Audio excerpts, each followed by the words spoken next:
Hello.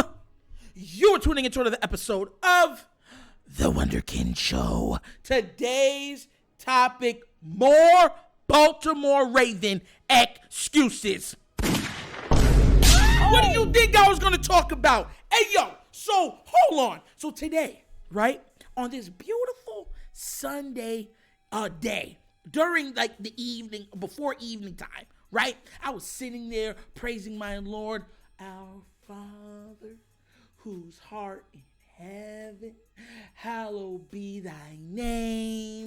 And guess what ruined my tranquility, my peace? The Blackbirds that I root for. So, two big things happened today. Two big things happened, and it proved my points that I've made in previous videos oh so well, also over again. So let's get into this. Brandin Cooks, the wide receiver from the Texans, you do remember him because in previous videos, I was saying that he would be a great addition to give a Lamar Jackson, right? The Cowboys have teamed him up with CeeDee Lamb now by trading for him with 1 5th-round pick of the 2023 draft and 1 6th-round pick of the 2024 draft.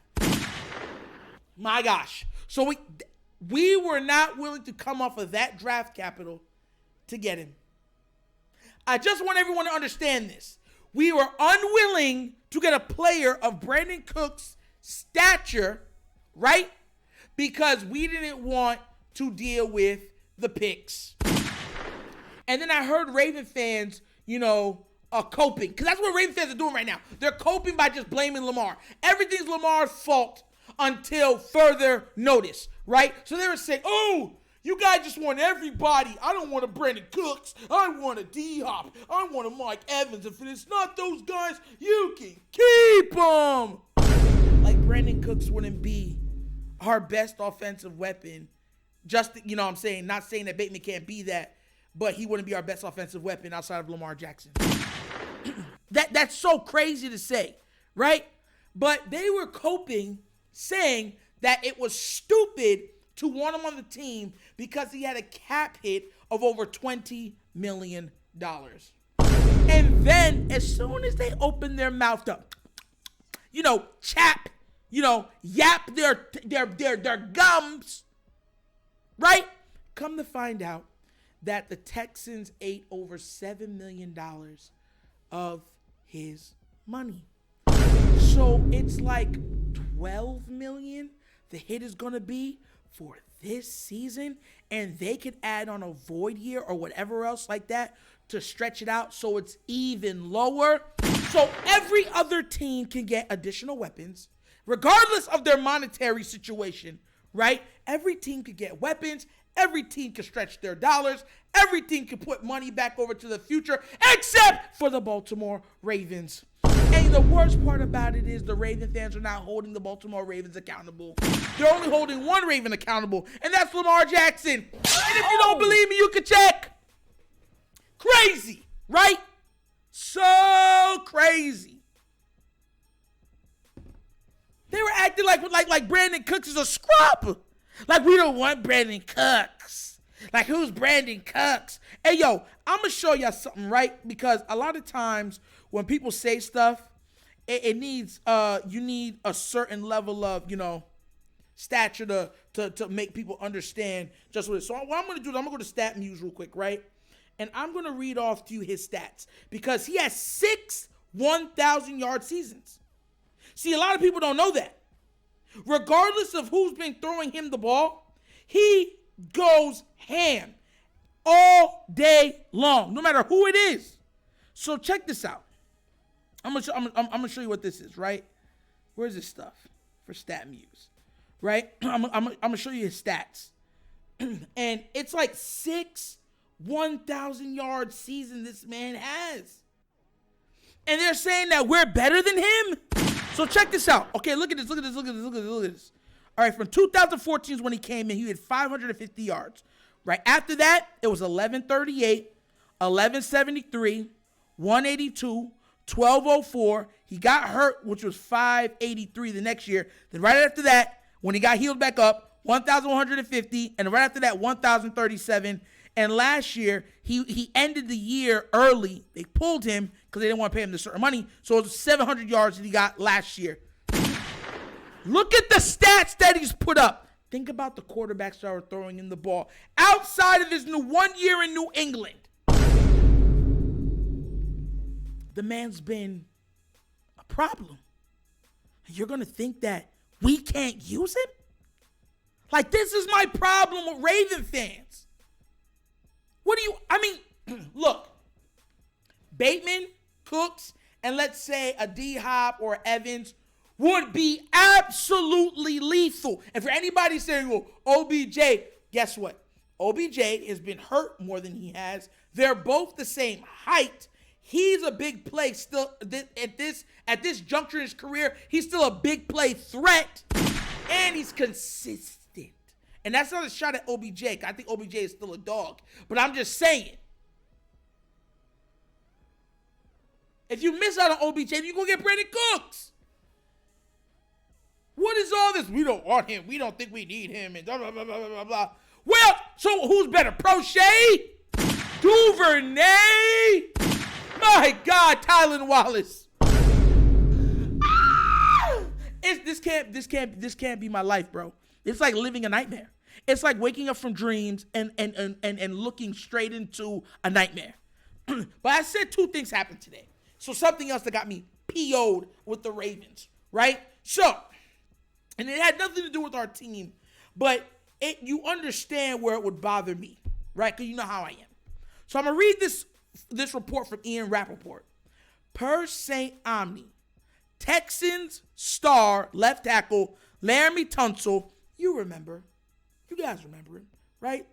Is once again the highest paid tackle in NFL history, securing a 3-year deal worth $75 million with 50 fully guaranteed of that for the 3 years and 60 in total guarantees. The blindside protector does a true reset on the market, and Tunsil represented himself. So tell me, no. You know where I'm going with this. So please, tell me. What was the problem with players negotiating their own contracts? Huh? This is almost a fully guaranteed contract, which makes him the highest paid for 3 seasons. And it's the second time he's re-up. And he's going to be able to re-up again in 3 years. So no. I want to know, and I need to know. Really? Is it that crazy to see a player represent themselves? Huh? You know why I'm going there like that? Because we didn't hear none of y'all hate on Roquan when he got his stuff, right? We didn't hear the Ravens say it was difficult to get Roquan stuff done because, he doesn't have an agent. He represents himself. It's such a stupid thing to do. He's just not smart enough. He doesn't know what he's doing. What are you doing? A shang, a chang. But they got it done, didn't they? And they got it done in what? A month or two? Right? I want to get through to people's heads. Being in another man's business the way that some people have done to Lamar, it should tell you, right? Because the same is not being said to these other people for doing what he's trying to do. And we don't even know if that he's trying to do. But I'm saying what he's being reported on doing, right? They're not being hated for doing it. They're not. They're actually talking glow. Oh, and he represented himself and got that number.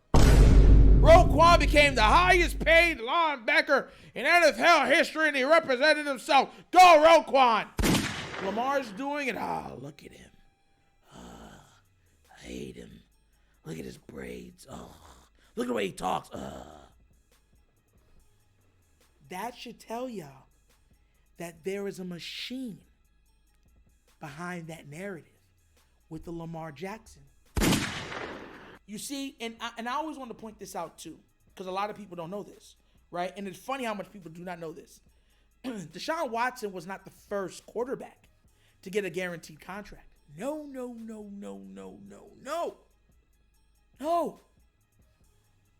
He was not. It was Kirk Cousins. And at the time when he got his deal, it put him in like the top 5 APY. On top of it being totally guaranteed. Did you hear one news reporter say Kirk Cousins didn't deserve that? Did you hear one news reporter coming out to saying that it's an anomaly and no one else can get it? Did you hear anybody saying Kirk Cousins is stupid to ask for that? Tell me. Have you heard it? No.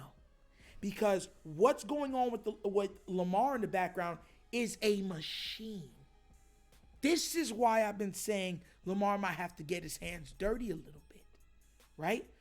Because what you're seeing is that the Ravens are playing into this media narrative to tear him down, to not give him what he thinks he deserves. Because by the end of the day, I want y'all to understand something. For everybody looking at me and saying, oh, he's not worth it. Roquan played how many downs for us?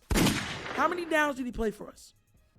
He got a fully guaranteed contract. Not fully guaranteed, but he got the most money at his position in NFL history by a lot. By a lot. And on top of it being the most, he represented himself. Did you hear anybody, including the Ravens, say anything bad regarding that? No. Because I told y'all, Lamar Jackson is going up against not only the media, he's going up against the Ravens, he's going up against agents. He's going up against the system in itself. You might as well rename Lamar Demetrius Jackson Neo, because he is the anomaly. He's the one that is combating the system. And us fans are Zion. That's what this is. That's what it has to be. You can't listen. If the crux is players as a whole should not get fully guaranteed contracts. There's been 2 players to get fully guaranteed contracts. Nobody was against Kirk Cousins getting his fully guaranteed contract. Not one person. And no one said nothing. And he read up for another fully guaranteed contract. And nobody said nothing. Right? Deshaun Watson had how much stuff off the field? Right? All of it off the field. And he got a fully guaranteed contract. Now, I'm not saying that's what Lamar Jackson wants, because he's already said that's not what he was going for. But make no mistake about it. Where is this media engine coming from that is going against him? And you don't hear none of the big Colin Cowherd, Stephen A. Smith, Skip Bayless, Shannon Sharp, the host from the Speak Show, all of them. Nick Wright. You don't hear none of them bringing up and be like, hey, you know what's crazy? He's not the first. He would be the third. But none of them say anything about that. How dare Lamar? He's the one being unscrupulous in this business transaction. He's the problem. He's the one he's the dark horse. No pun intended. Watching this team is so frustrating, because you know what they're going to do? They don't want to spend when it comes to weapons, right? I told this to somebody online. I'm just saying, oh, well, how are they going to get, I heard someone say this, like, how are they going to get weapons if Lamar Jackson, if they don't know if they're going to have Lamar Jackson, they have to save all that money. It's his fault that they can't spend. So you know what I said to the person? I said, what happened to the previous 5 years? You know what that person told me? That's in the past. It doesn't matter. It's in the past. That's crazy, right? Crazy. That's the crazy mindset, like the crazy coping that is going on in the Ravens flock right now. So, listen, even if they paid him, they wouldn't give him the weapons, because they don't believe in him. They don't believe paying that position. You understand where I'm coming from? So we're stuck every offseason asking, why can't we get weapons? And the answer is, well, we don't know. We tried. I want everyone to understand this. Last season, we had how many picks? We didn't put none of those picks together to get nothing. We used every single draft pick. And we had like double-digit draft picks. We used every one.